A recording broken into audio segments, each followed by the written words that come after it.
Fala galera, tudo bem? Sejam bem-vindos a mais uma aula aqui na LAC Concursos. Eu sou o professor João Kleber e estarei ministrando a disciplina de Informática Básica para vocês. Bom, na aula de hoje é um módulo muito importante, né? Um módulo que várias bancas cobram, que é a parte de edição de apresentações, né? Também chamado comumente de Microsoft PowerPoint, né? Nós iremos trabalhar primeiramente com a edição 2010, beleza? Bom, para isso, né? Assim como todos os outros programas que fazem parte da suíte da Microsoft, nós precisamos entender os conceitos básicos, né, galera? Conceito este que vai falar sobre o quê? Ele vai perguntar se ele é um software proprietário, né? E aí nós voltamos para a aula 3 de software. O que é um software proprietário? Software proprietário é aquele que você precisa pagar para poder utilizar. E aí nós temos que ter em mente o seguinte, né? Muitas pessoas associam na hora da prova a utilização que você tem em casa ou no teu serviço, né? Como vocês, queiram ou não dominam a parte da informática, né? Vocês acreditam que o PowerPoint ele é gratuito, mas ele não é gratuito, né? Ah, mas aí o aluno pergunta, por que então, professor, que eu tenho na minha casa e eu não paguei nada? Porque o técnico que fez a instalação e a formatação do seu computador, ele pirateou, correto? Então, pelo amor de Deus, se associar o PowerPoint com algo gratuito é falso. Por quê? Porque ele é um software proprietário. E partindo desse pressuposto, né, as bancas elas podem fazer uma comparação, né, entre as ferramentas que tenham o mesmo objetivo.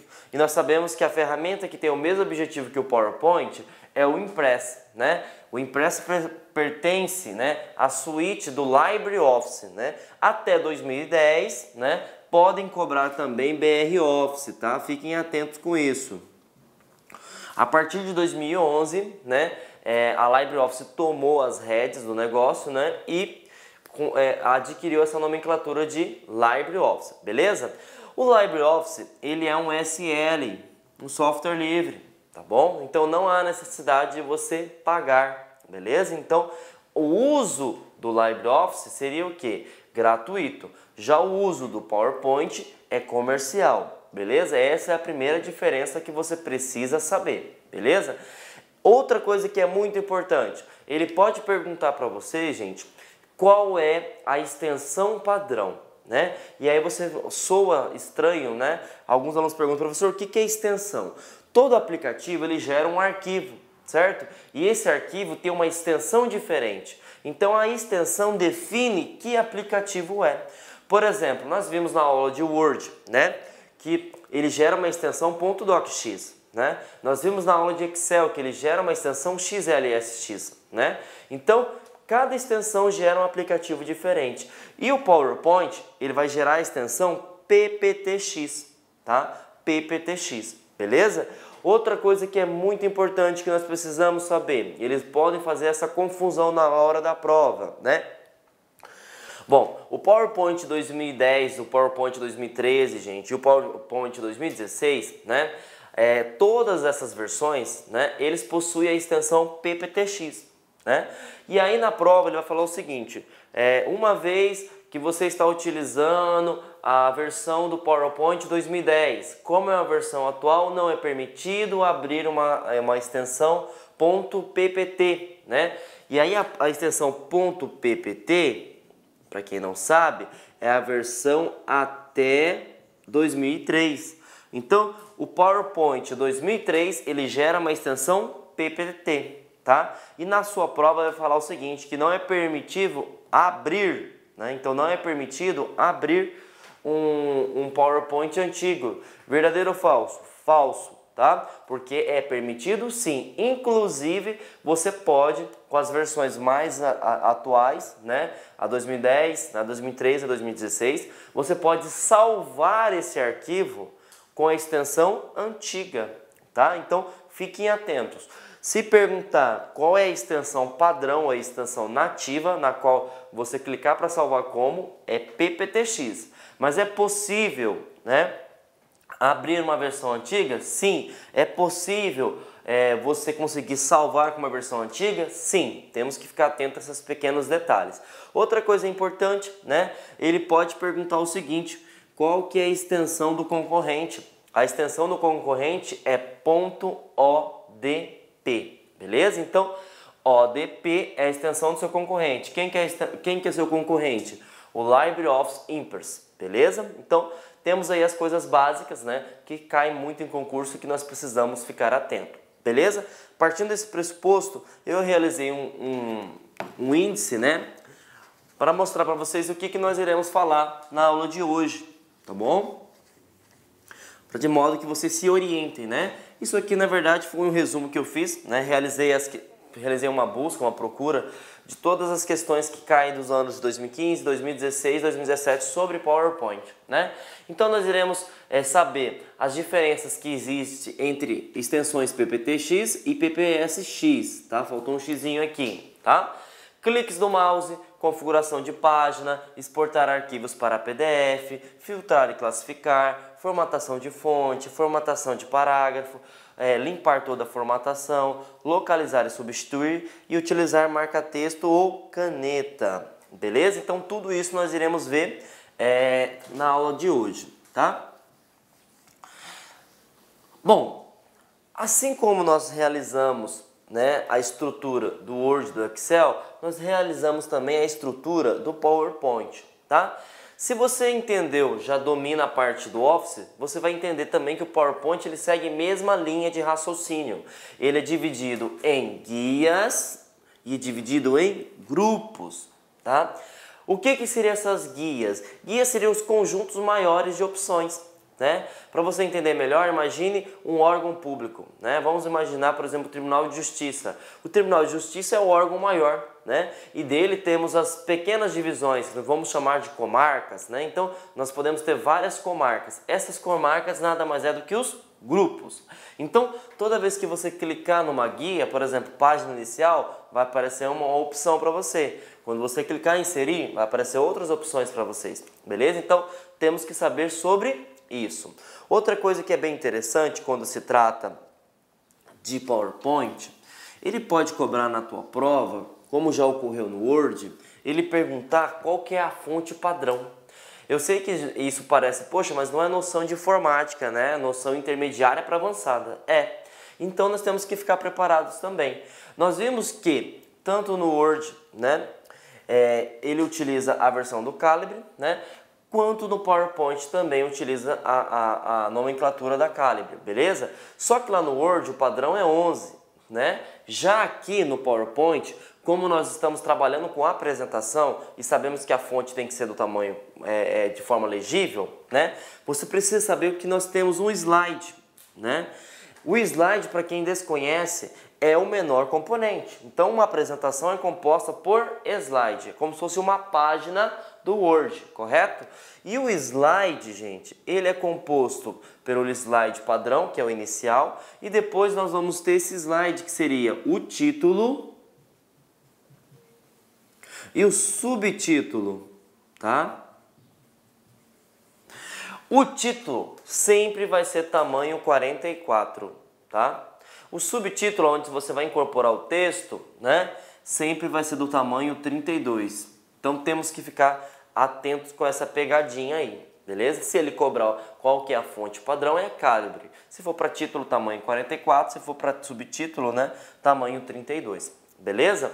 Então essa é a estrutura padrão, né, quando se trata sobre o PowerPoint 2010, né? Na verdade, todos os PowerPoints têm essa estrutura. Ele pode te perguntar o que é guia, né? Guias nada mais é que o conjunto de funcionalidades que você pode fazer com a sua apresentação. Ele pode perguntar grupos, né? Grupos como se fossem setores divididos da guia, né? Que é dedicado para uma determinada configuração. E nós temos também a parte da configuração padrão, que sempre vai ser a Calibre, né?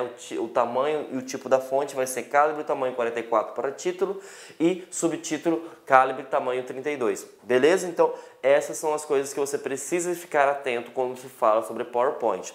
Uma coisa que é bem interessante também, tá, gente? A parte, de dicas de uso, né? Que assim como eu falei para vocês no Word, vocês precisam ficar preparados, né? Se cobrar no PowerPoint também, beleza? O que é essas dicas, né?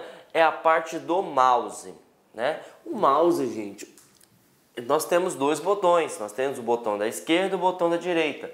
O botão da esquerda, você sempre tem que lembrar que é a parte de seleção, tá? Selecionar algo. A parte da direita sempre vai abrir um menu rápido, também chamado de menu de acesso rápido, beleza? Na qual você pode fazer configurações dependendo do objeto, do texto que você esteja trabalhando no PowerPoint 2010. Beleza? Então, eu preciso saber de algumas coisinhas básicas que caem em concurso. Ele pode perguntar o seguinte, ó, imagine que você tenha a palavra João, o nome João, correto? E você tá com o cursor, né? Deixa eu colocar uma cor preta para facilitar o entendimento.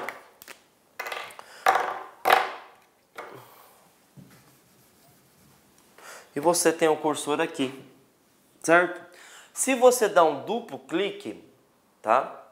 Você vai selecionar toda a palavra no seu slide, beleza? E aí tem outra coisa que é interessante, né? Vamos supor que o cursor, né, esteja no início, né, na frente da letra do J, né? Se eu clicar, ele também vai me mostrar, lembrando que é clique 2 vezes, tá? Ele também vai me selecionar toda a palavra João. Beleza? Então temos que ficar atento com isso. 2 cliques, independente se for no início, no meio, no fim, né, na posição da palavra, ele seleciona toda a palavra. Agora, se eu der 3 cliques, a coisa muda de figura. Por quê? Porque eu vou selecionar todo o parágrafo que contenha, né, que esteja contido a palavra João. Então, temos que lembrar disso, tá? O primeiro clique, você vai posicionar o cursor. É algo padrão, um clique, né? 2 cliques você seleciona a palavra, aonde o seu cursor esteja. E 3 cliques você vai selecionar o parágrafo aonde, né, a palavra esteja contida. Perfeito? Então, essas são dicas que nós precisamos saber, precisamos estar preparados, beleza?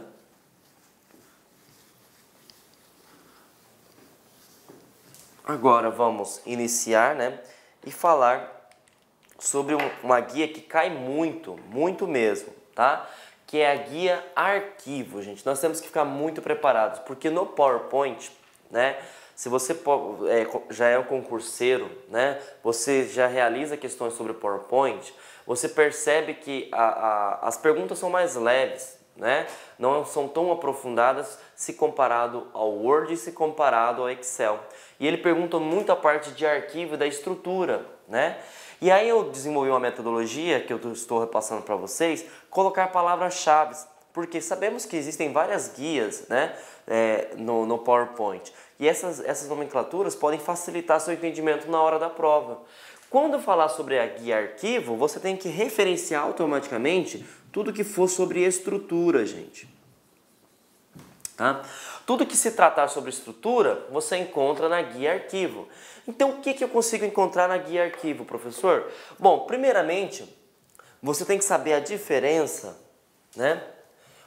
E saber o local, é claro, que na hora de você salvar um arquivo, você está salvando uma estrutura, uma apresentação, né? Você tem 2 opções, salvar e salvar como, tá? E aí ele te pergunta primeiramente, qual é a diferença que existe entre salvar e salvar como? Gente, salvar você vai utilizar uma vez que o documento já existe. Já está no seu computador, já está no seu pendrive, enfim, ele já existe, correto? Salvar como? Você vai utilizar para a criação de um novo arquivo. Ou, imagine só que você tem um documento e você quer criar uma cópia desse documento. Você utiliza a opção salvar como também, beleza? Então, essa é a diferença crucial de salvar e salvar como. Se não bastasse isso, nós iremos abrir 2 tópicos muito importantes, que é a parte de salvar com a versão antiga e salvar como PDF. Então, sabemos que, por exemplo, o PowerPoint, assim como o Word e o Excel, são documentos que permitem a visualização do conteúdo, a leitura do conteúdo e permite também a escrita. De modo que, se você quiser salvar somente em PDF, você consegue, certo? Mas qual a opção que eu tenho que selecionar? Arquivo salvar como. Beleza? Então, essas são 2 coisas que você precisa estar preparados. Se não bastasse isso também, nós temos a parte de salvar e enviar, que eu abrirei um tópico dedicado para isso. Porque o PowerPoint permite, por exemplo, que se você tem uma apresentação e quer distribuir como um tutorial, por exemplo, para um grande número de pessoas para que eles possam entender, você pode criar... Olá, meus amigos, minhas amigas, sou o professor Luiz Antônio de Carvalho e com muito prazer, muita satisfação, estou aqui para apresentar o nosso super projeto pedagógico para o concurso do Banco da Amazônia, BASA 2018. Nós do Lá Concursos, nós elaboramos um curso online top de linha, você pode ter certeza absoluta com esse nível de aula que você acabou de assistir. Essa videoaula é uma aula de divulgação do nosso curso do BASA. Nós temos aí muito mais videoaulas, isso aí é apenas aí 30%, 40% aí, que 40%, 30% dessa videoaula é da videoaula completa. E temos outras videoaulas que não estão disponíveis também no YouTube a título de demonstração. Nosso curso não é apenas videoaula, nosso curso nós temos projeto pedagógico, nós temos guia de estudos, nós temos o personal coach, que eu estudo em regime de metas, ou seja, personal significa pessoal e coach significa treinador. Aqui você tem um treinador pessoal de concursos, inclusive o seguinte, o personal coach, na minha avaliação, é o ponto aí de diferenciação, o ponto de competitividade para os nossos alunos. O aluno que cumpre as suas metas de estudos do LAC Concurso pode ter certeza que vai ficar competitivo. Professor, quanto custa tudo isso? Você não vai nem acreditar. Nosso curso para o cargo de técnico bancário BASA 2018, ponto a ponto do edital, apenas 10 parcelas de R$30, você vai se preparar e vai ficar super competitivo. Bacana? Então dê uma chance, acesse nosso site, faça a sua matrícula, nós temos a cláusula de garantia, durante 5 dias você pode assistir todas as aulas, baixar todos os materiais didáticos, sem custo nenhum. Tá certo? Custo nenhum. Não gostou, pede para sair, manda um e-mail para o nosso atendimento que nós iremos devolver os dinheiros da sua matrícula. Mas, olha só, papo reto, até o presente momento eu não recebi um cancelamento de matrícula. Você sabe por quê? Porque o produto é bom. Você pode ter certeza. Bacana? Um forte abraço, fique com Deus. Espero vocês aqui no LAC. Fui! Clique, claque.